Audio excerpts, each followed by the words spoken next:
সাপে কামড়ানোতে বাঁচার জন্য সেই দোয়াটা পড়ো।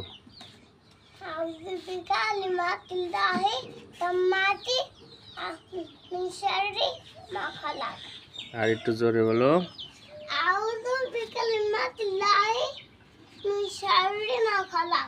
এবার হইল না তো।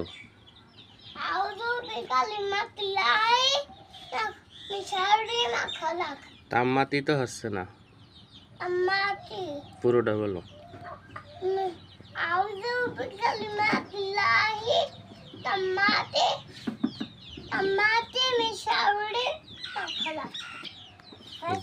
হ্যাঁ, ঘুমানো দোয়া।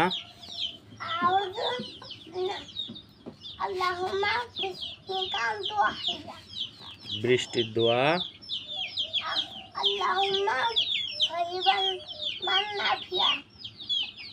তারপরে টয়লেটেতে বের হওয়ার দোয়া।